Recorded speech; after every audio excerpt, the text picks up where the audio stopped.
마태, 마가, 누가 이 세 복음서는 공간복음이라 불려지지요. 왜 공간복음이냐? 같이 본다. 뭘 같이 보냐? 사람이신 예수를 본다, 그 얘기입니다.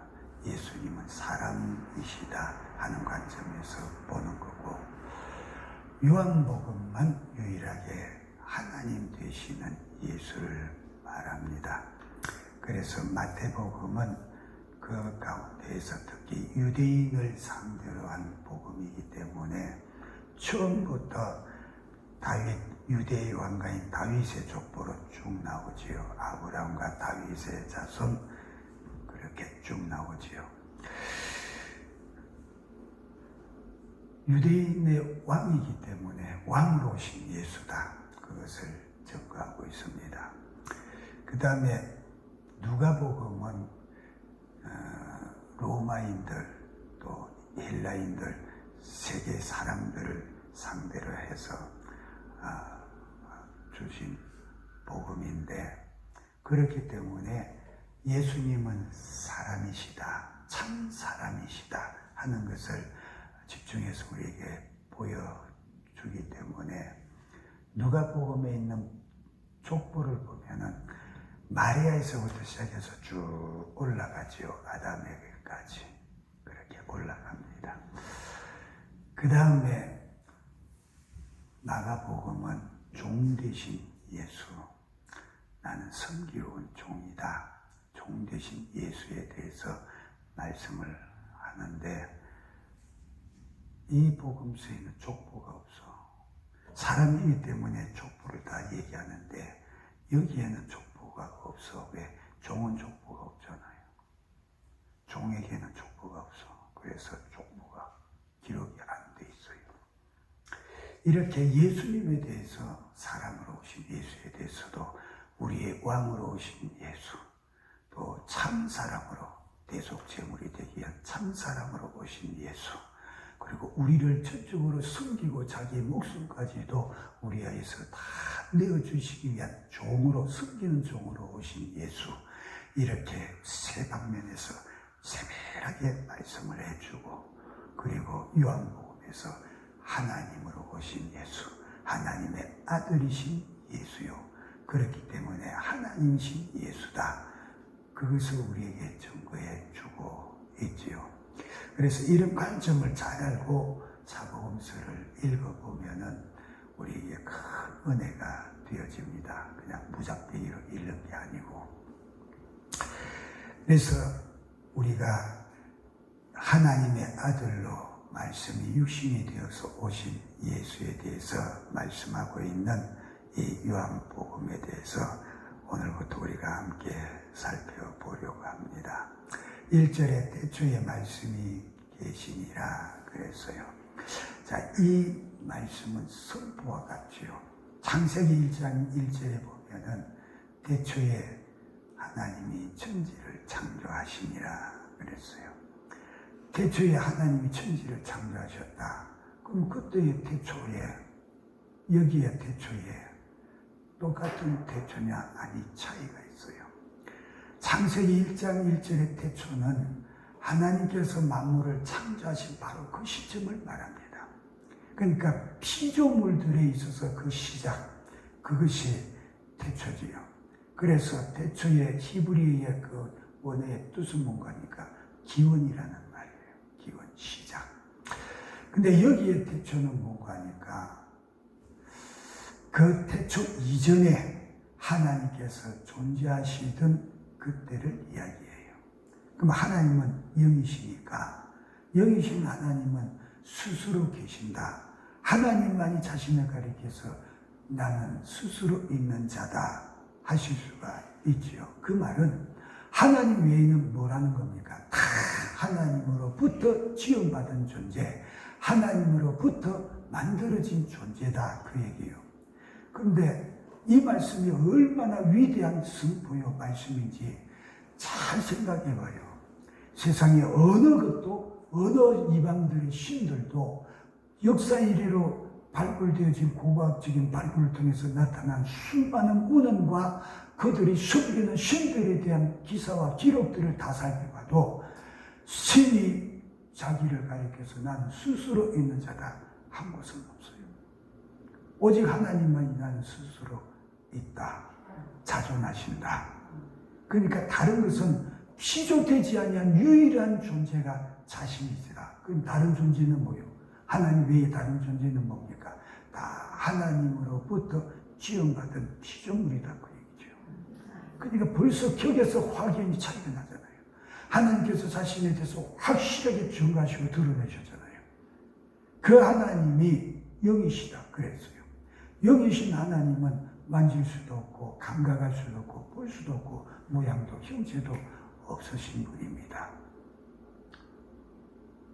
그러니 하나님의 존재성은 영원하실 수밖에 없고 무소부재하실 수밖에 없는 거예요. 우리가 시간이라고 하는 이 시간의 단위가 뭡니까? 지구가 태양을 한 바퀴 도는 것을 365일로 나를 정했어요. 그리고 하루를 밤이 되고 해가 지고 달이 뜨고 변화되어지는 이 하루의 변화, 이 낮과 밤이 교차되어지는 이 하루의 변환을 가지고 하루를 정해두고 이것을 24시간으로 나누었지요. 그 길이를 두고서 24개로 나누었던 12개로 나누었던 그거는 전부 다 우리가 살아가는 편리 속에서 인간이 서로 약속해서 정해둔 것이고 그것을 싹 지워도 분명한 단위는 있잖아요. 해가 뜨고 지는 하루의 기간은 있고 365일이라는 것도 어떻게 해서 결정을 했습니까? 가만히 살펴보니까 별자리가 요동해서 움직이는데 365일 만에 제자리로 오더라. 계절도 가만히 살펴보니까 365일 만에 얼추 그렇게 돌아오더라. 그렇게 해서 날짜를 정확하게 태양을 통해서 결정을 하고 그리고 하루의 시간도 그렇게 해서 결정을 해서 이것을 어떻게 나눌 것이냐. 날짜는 365일 이거는 대충 정확하게 할 수 있지요. 근데 하루의 시간은 어떻게 24시간 할 것이냐. 적어도 마음이요. 본래 결정한 사람들의 마음이요. 그때의 당시의 과학적인 수준과 모든 것을 사고로 종합해가지고 인류들끼리 약속을 한 겁니다. 그 당시에는 전 인류는 아니고 문명사회 속에서 그렇게 약속을 했지요. 24시간 하면 24시간이다. 그렇게 해서 쪼개서 결정을 하고 시간을 만들어 가잖아요. 그리고는 우리가 이것을 시간이다. 그리고 시간의 흐름 속에서 세월이 간다. 그렇게 이야기를 하지요. 그러면 이와 같은 단위가 언제부터 생겨졌냐? 창조되고 나서부터. 그러니까 창세기 1장 1절에 하나님이 천지를 창조하셨다. 2절에서부터 빛이 있으라 하나님이 가라사대 빛이 있으라 하시매 빛이 있었고 저녁이 되며 아침이 되니 첫째 날이더라. 하나님께서 비로소 시간의 단위를 정해주셨죠. 만들어주셨죠. 그때부터 시간이 시작되어진 겁니다. 실질적으로. 그러면 그 시간 이전에는 하나님은 영원하신 하나님으로 시간의 흐름은 하나님께 필요가 없잖아요. 하나님께서 시간을 헤아릴 이유가 없잖아요.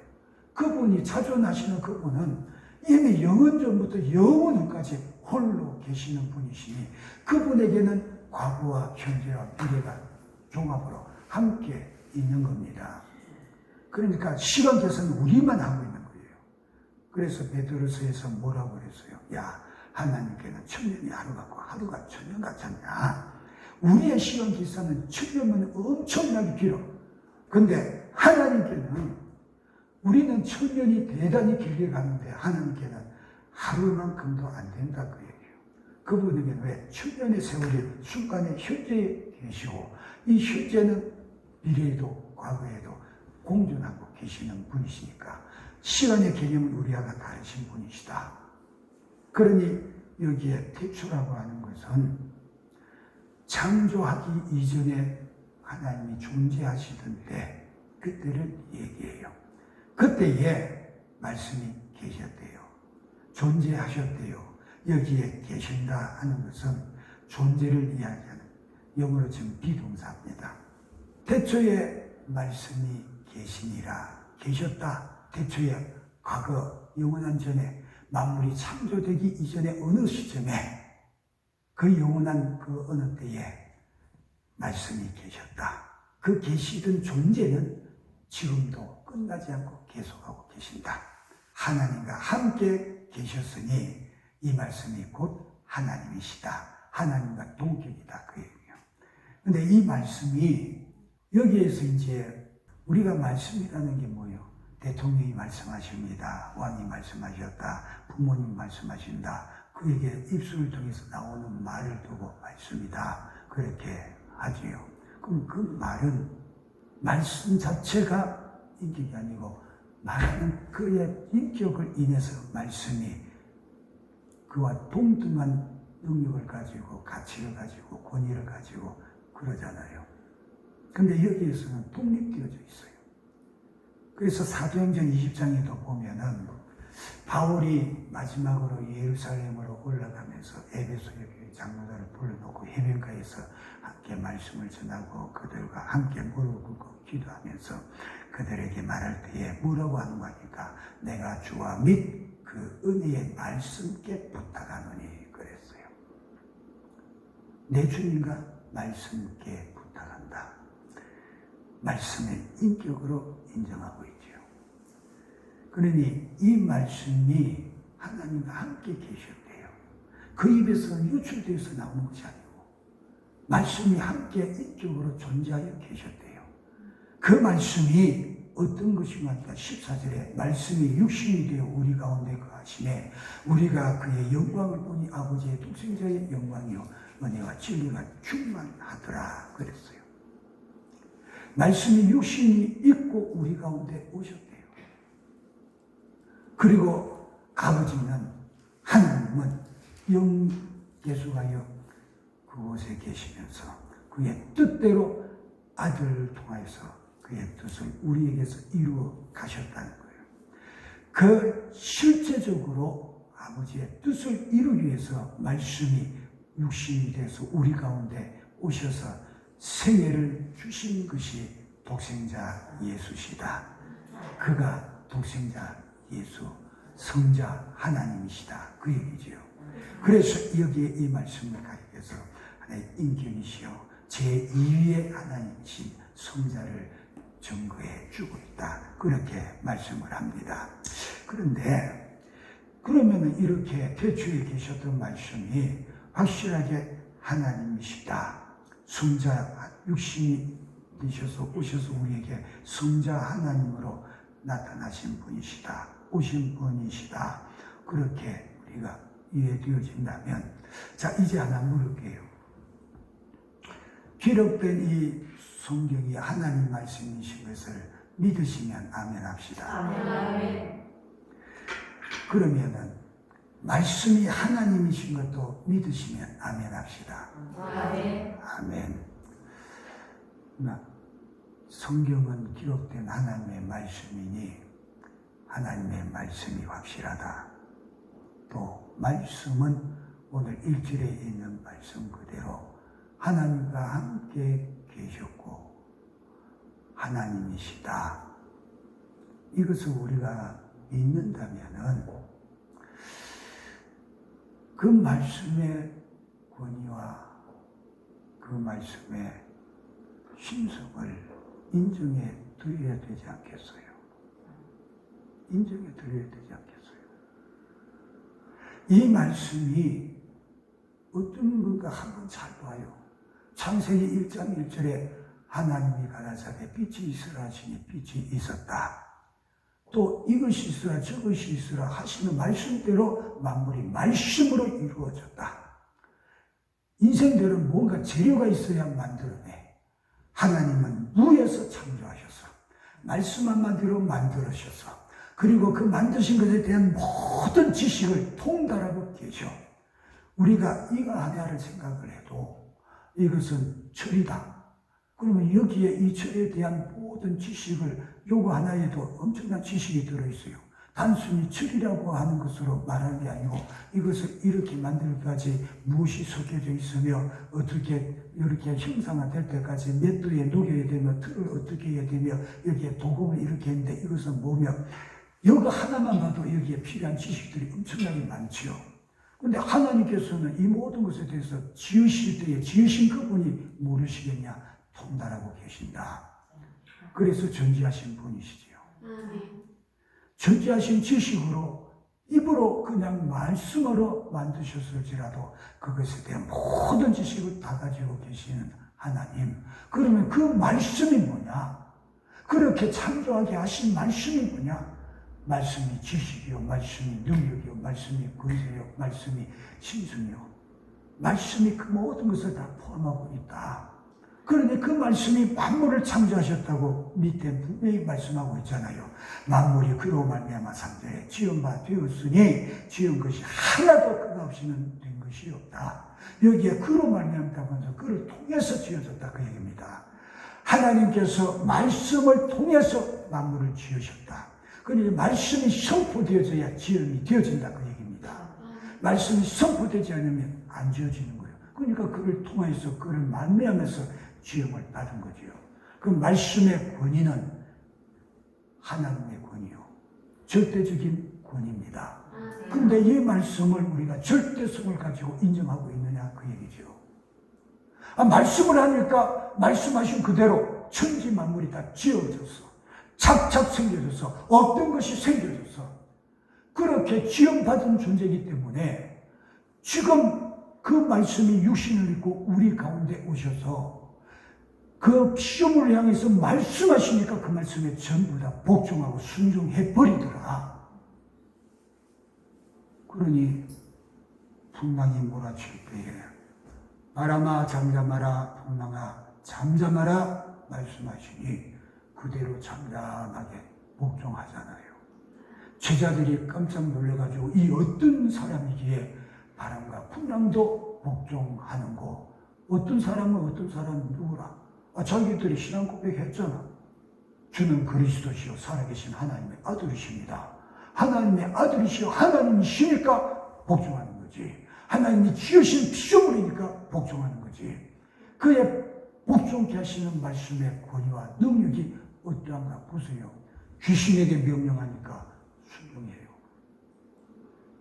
베드로의 장모가 열병에 걸린 데 가서 병아 떠나가라 명하시니까 병이 떠나가요.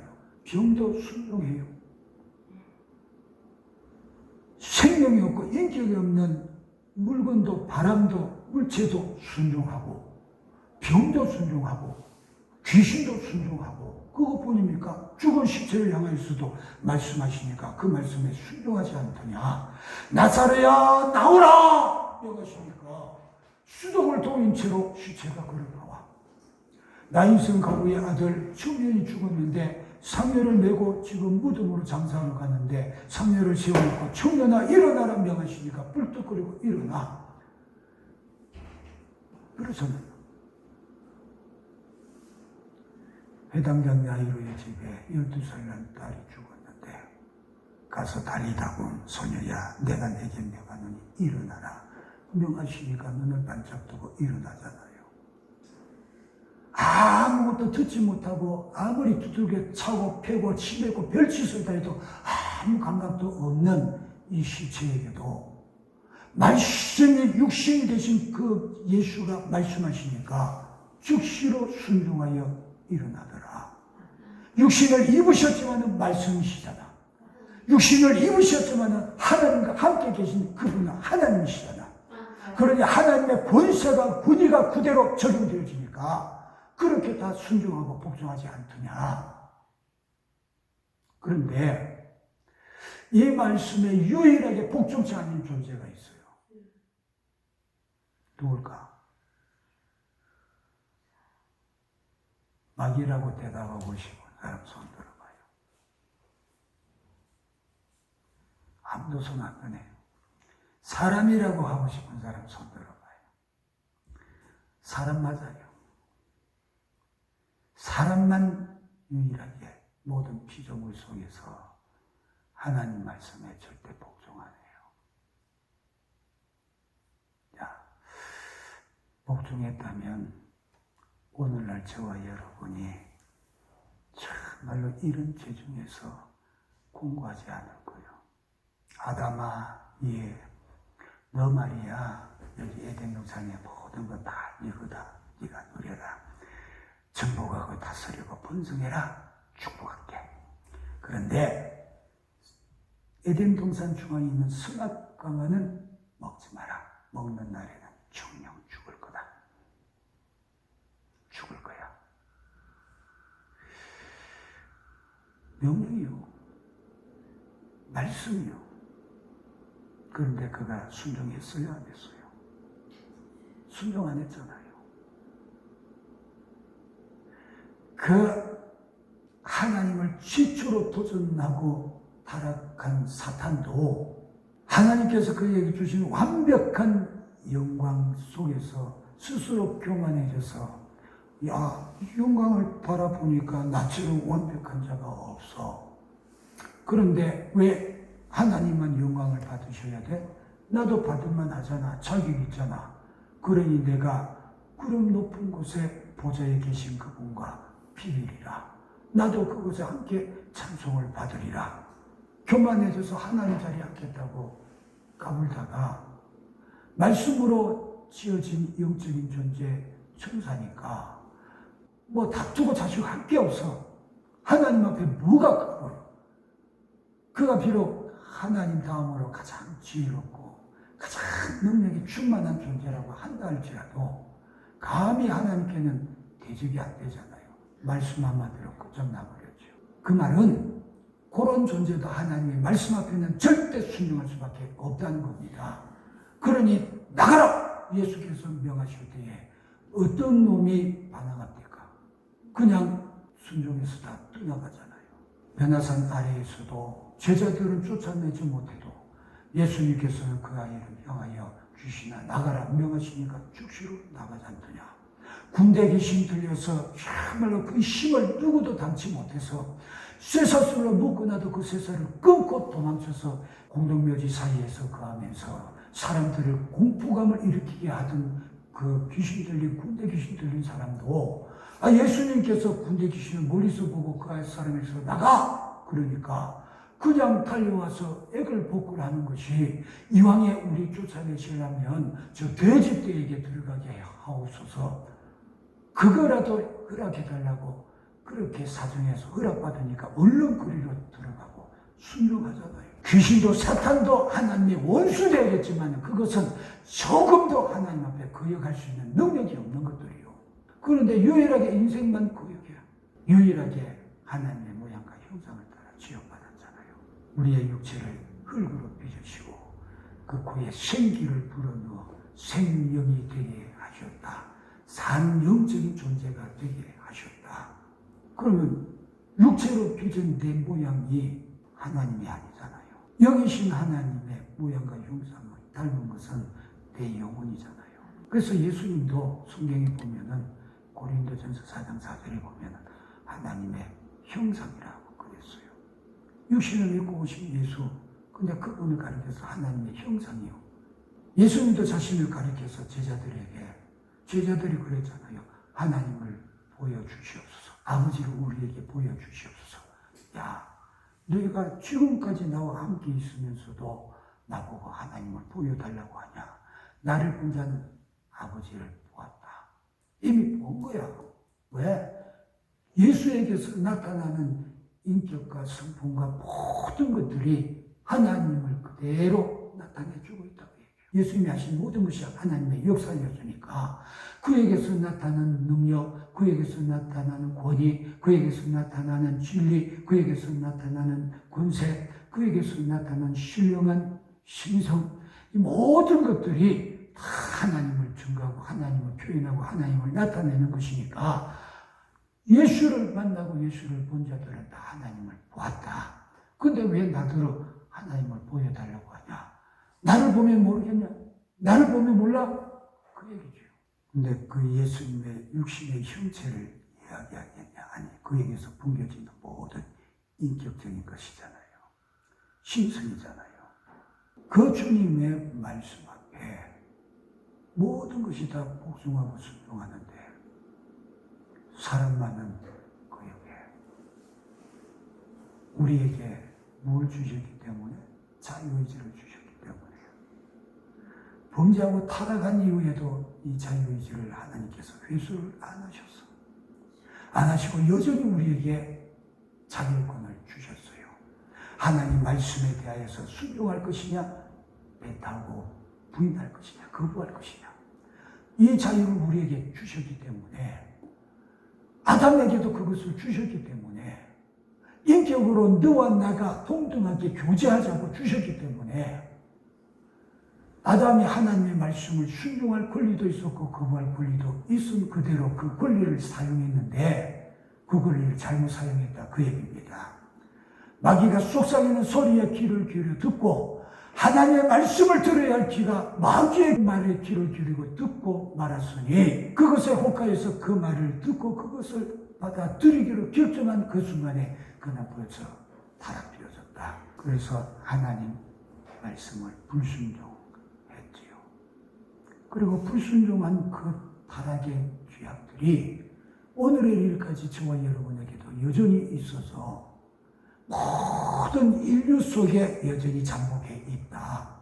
그러니 인생들이 태어나면서부터 죄성을 가지고 죄에 타락되어진 육체로 하나님과 원수되어져서 영원히 하나님 앞에 죄와 허물로 죽어있는 존재로 원수된 존재로 태어나고 있으니 이놈이 도대체 어떻게 하나님을 찾을 수 있겠냐? 찾을 수 없어요. 하나님께서는 이미 우리에게 하나님을 인정할 수밖에 없는 증거들을 다 주셨다고 그랬어요. 로마서 1장에 보면은 천지 만물에 하나님의 신성이 보이게 하시고 이 만물을 바라볼 때마다 이것이 어떻게 이루어졌을까? 별을 바라보면서 저 하늘의 별들은 누가 만들었냐? 태양과 달은 누가 만들었으며 이 지구의 신비한 모든 것들은 누가 만들었냐? 인생이 할 수 없는 것은 분명한데 누가 만들었을까? 창조주가 계신다. 그분이 누구냐? 드디어 찾을 수 있게 하셨다. 요구하고 계신다. 그런데 아무도 하나님을 찾으려고 하지 않는다는 거예요. 그래서 로마서 1장 18절로 그 이하에 보면은 하나님을 알만한 것이 보임으로 하나님의 영원한 능력과 신성을 그 만물에 분명히 보여 알렸기 때문에 하나님을 몰랐다고 핑계할 수 없다고 그랬어요. 하나님을 모르는 자, 하나님을 믿지 않는 자, 이들이 하나님 앞에 서서 우리는 복음을 듣지 못해서 몰랐습니다. 안 통한다 그 얘기입니다. 네가 만물을 보지 않았냐? 그것이 네 생각에 네가 아는 지식 속에서 상식 속에서 인생이 만들 수 있을 거냐? 아니지 않냐? 그러면 그것을 창조하신 창조주를 더듬어 찾으려고 했어야 된다. 더듬어 찾으려고 하면 찾는 자에게 내가 만나주겠다고 했지 않냐? 근데 너는 찾지를 안 했어. 창조에 되어진 모든 만물들을 보면서도 이것을 창조한 창조주 나를 더듬어 만나보려고 하지도 않았어. 그 말은 나에게 대한 무관심이었다. 그러니 너는 변명할 길이 없다. 그렇기 때문에 핑계할 수 없고 하나님을 알되 하나님을 영화롭게도 아니하며 감사하지도 아니하고 오히려 생각이 허망하여져서 미련한 마음이 어두워졌다. 그리고 28절에 그들이 마음에 하나님 두기를 싫어하며 왜 그러냐?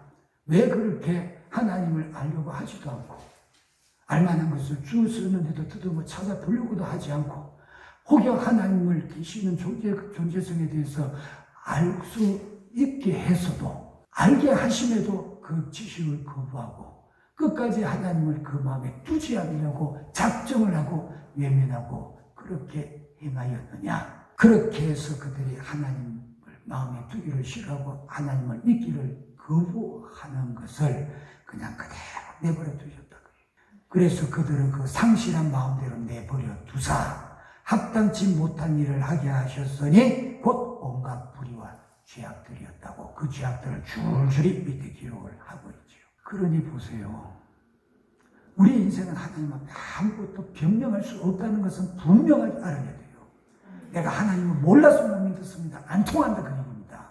그럼에도 불구하고 하나님께서는 복음을 주셔서 계속해서 알게 하시고 알 수 있도록 만들어주시고 알 기회를 허락해 주시는데도 왜 수많은 인생들이 그 마음에 하나님 두기를 싫어하고 그리고 하나님을 외면해서 지 마음대로 행하도록 하나님께서 포기하고 버려두게 하시느냐. 그것은 성경에 일러주시는 대로 공중권세 잡은 마귀가 그리스도의 복음의 광채를 받지 못하도록 중간에서 가로막아서 그 광채가, 복음의 광채가 그 영혼에 비치지 못하게 하기 때문이다.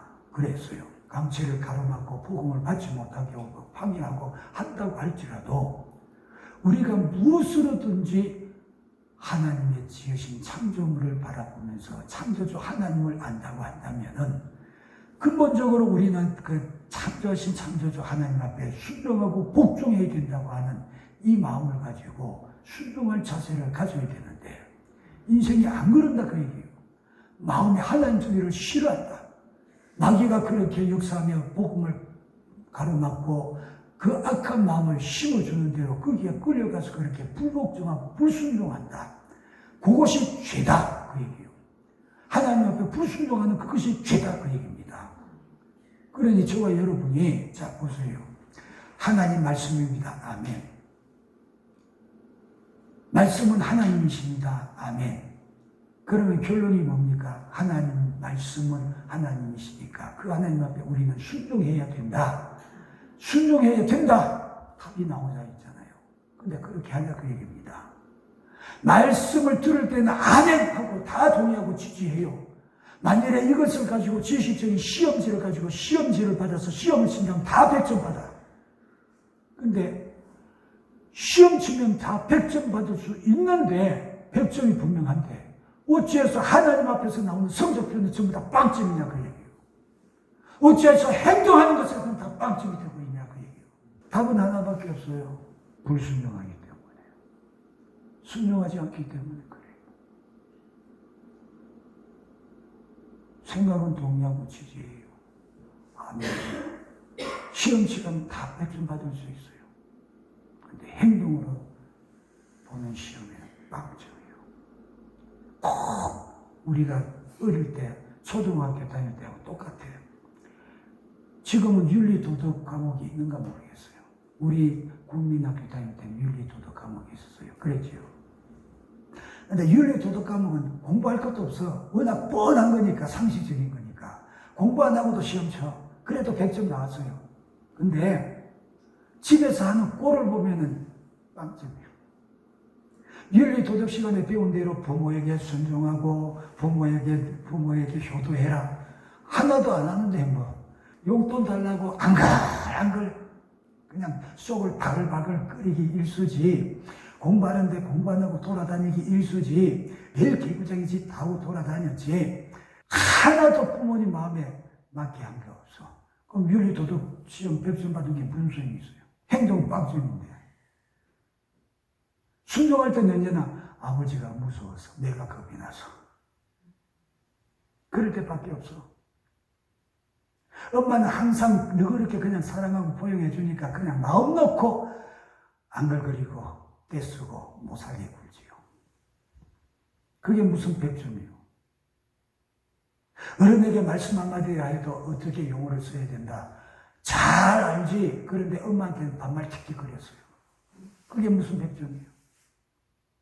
빵점이에요. 근데 우리가 하나님께 그러고 있어요. 말씀은 하나님이시다. 그러면 이 말씀 앞에 순종해야 될 거 아니에요. 절대 순종해야 될 거 아니에요. 근데 왜 순종 안 하느냐 그 얘기입니다. 순종 안 하고서도 뭐 마음에 갇히게 되고 뭐 두렵고 떨림이 있어요? 없어. 나부터도 그래요. 나부터도 그러니까 잘 알아. 하나님 말씀을 살펴보면서 말씀을 왜 읽어요? 하나님의 뜻이 원하시는 것이 뭔가 알고 그 말씀에 순종하기 위해서 말씀을 읽잖아요. 말씀을 또 듣고.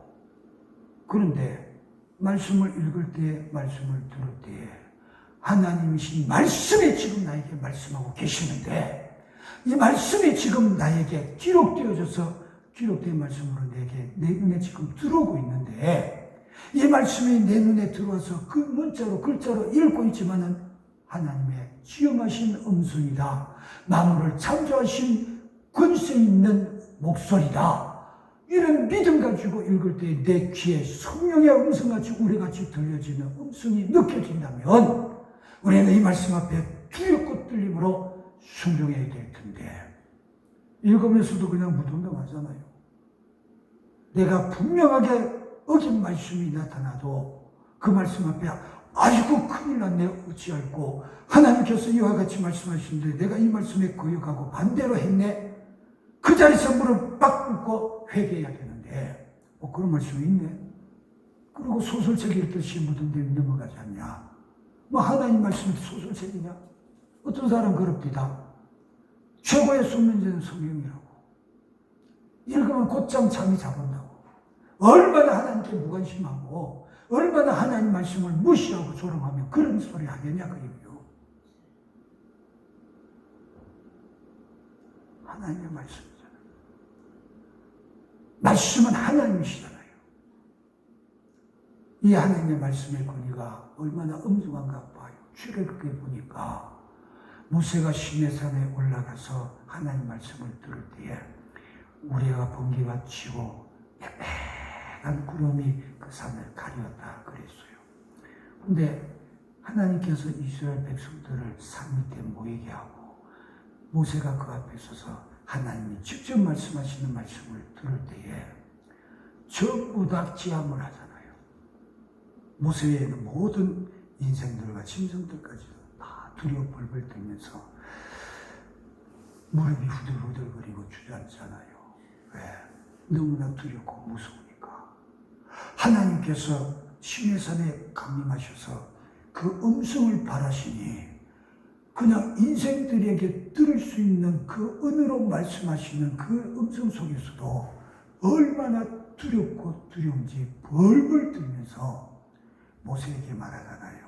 모세요, 당신을 하나님께 구해서 이제는 당신에게 말씀하시고 당신이 우리에게 하나님의 말씀을 전해주소서. 우리가 도저히 감당을 못하겠습니다. 하나님께서 그의 위엄과 영광을 극도로 낮추시고 그렇게 강림하셔서 보이셨어요. 안 그러면 하나님을 대면한 자는 다 죽는다고 그랬으니까. 그래서 모세에게도 하나님께서 내가 너를 얼굴을 대면하니 보이리라 하셨지만은 그를 바위틈에 감춰두시고 손으로 덮으시고 지나가셨잖아요. 그럼에도 불구하고 모세의 얼굴에 하나님을 배운 광채가 빛나니까 인생들이 이스라엘 백성들이 그걸 보면서 두려웠더니까 얼굴을 수건으로 가렸다고 그랬어요. 이분이 하나님이십니다. 이분의 신성과 그 영광과 그 권위는 우리가 감히 어떻게 할 수가 없고 상상을 할 수가 없지요. 그런 하나님께서 말씀하신 말씀이요. 이 말씀이 곧 하나님이시죠. 이 말씀이 2000년 전에 60년 있고 오신 그분이 예수 그리스도시죠. 그분이시기 때문에 그가 말씀하시니까 모든 것이 그 앞에 순종하지 않더냐. 그 권위 있는 말씀. 그분 앞에 우리는 언제나 아멘 순종할 것밖에 더 있냐 그 얘기예요. 참 그 순종의 본보기는 참 성령 받기 전이지만 베드로에게 있어요. 베드로에게. 누가복음에 보니까 베드로에게 예수님께서 야, 너 저 깊은 데 가서 그물 좀 내려봐라 그랬어요. 그러니까 베드로가 우리가 밤이 많도록 수고하였으되 얻은 것이 없지만은 말씀에 의지해서 그물을 내리리이다 그랬어요. 거기에 우리가 밤이 많도록 수고했다. 그것은 자기들이 가지고 있는 지식이요, 상식이요, 경험을 가지고 확실하게 고기를 잡을 수 있는 그 시간에 밤새도록 수고했다 그 얘기입니다. 그 말은 이제 해가 떠서 우리가 그물을 거두고 돌아온 이 시점부터는 고기를 잡을 수 없는 시간이다. 자기들의 경험과 지식 속에서 이거는 불가능이다. 근데 우리는 이런 경험으로 살았고 경험을 가지고 지식을 가지고 이 물에 대해서 고기잡이에 대해서는 누구보다도 전문가요.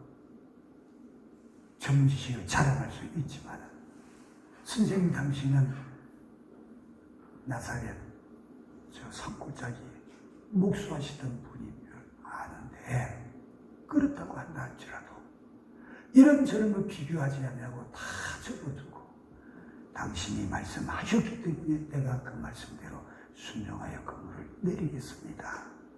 그렇게 했어요. 뭘 봤기 때문에? 예수님에게서 거역할 수 없는 신성을 보았다 그 얘기입니다. 신성이 뭐요? 하나님만이 하실 수 있는 능력이 나타나고 있다 그 얘기죠. 하나님만이 나타내실 수 있는 신령한 권능이 거기에 있고 권위가 거기에 있다 그 얘기죠. 사람에게서는 감히 발견할 수 없고 있을 수 없는 것이 그 얘기는 나타나고 있다 그 얘기죠.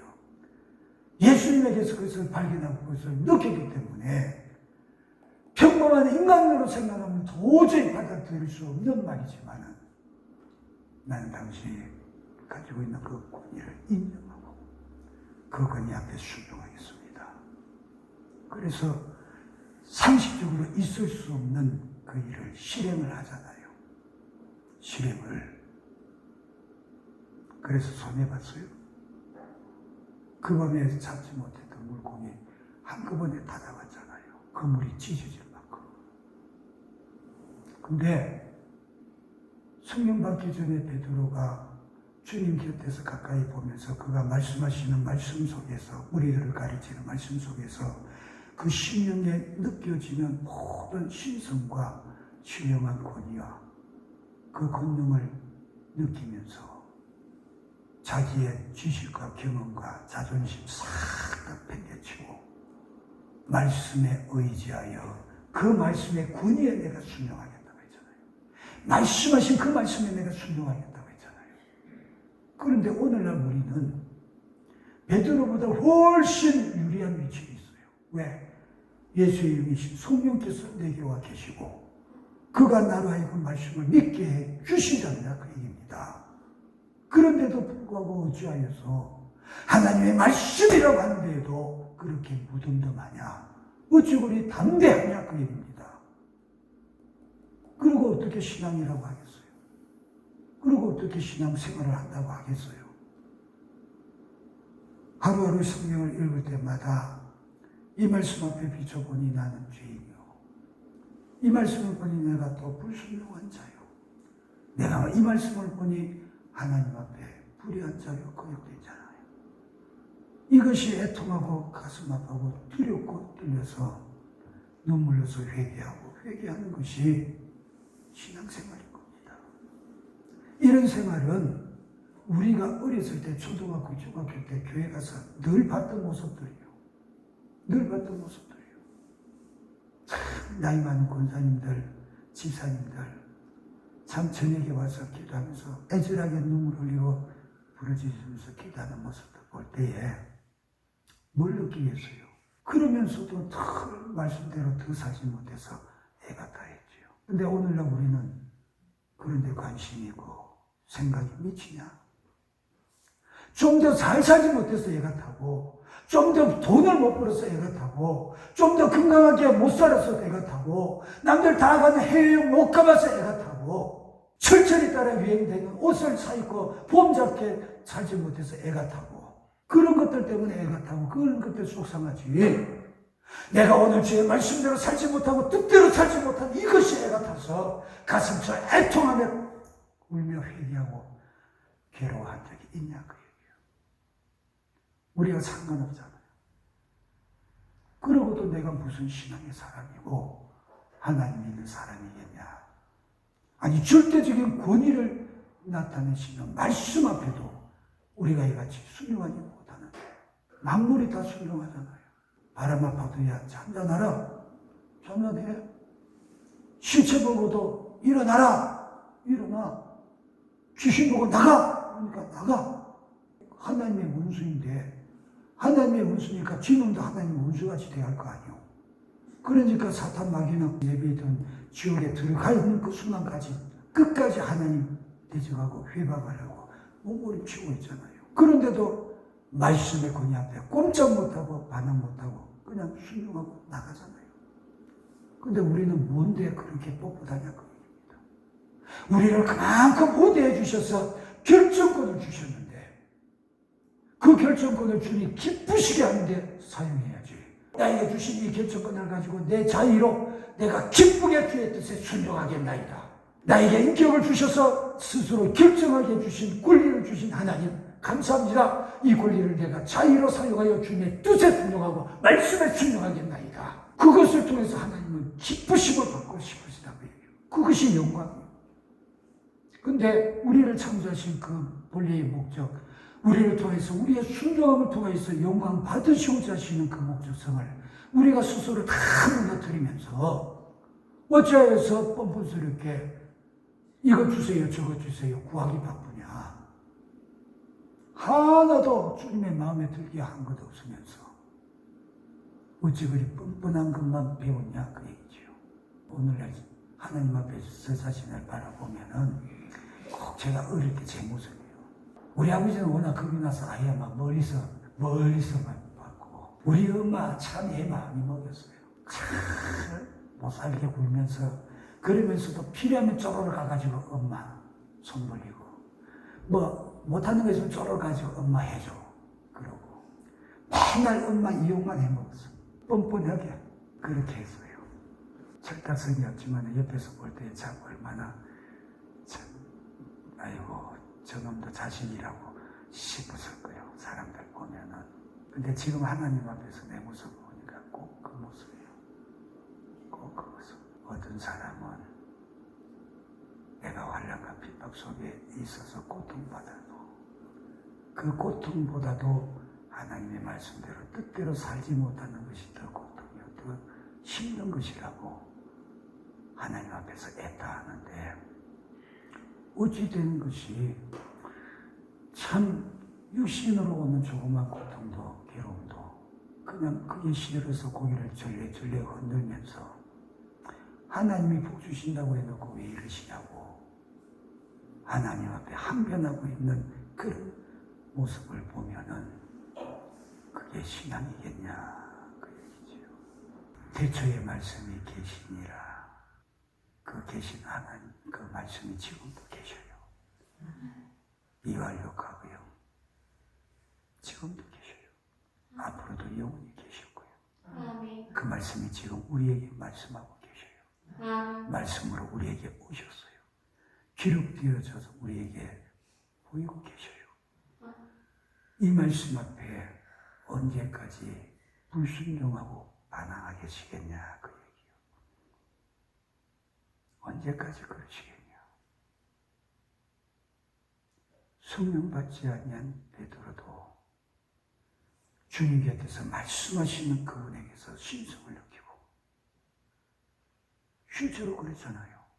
나를 본 자는 이미 아버지를 보았다 하셨으니 베드로가 주님 옆에 앉아서 말씀하심을 듣는 가운데 그에게서 나오는 신성과 신령한 권위를 경험할 때에 어찌 그 앞에 굽어가지 않을 수 있느냐.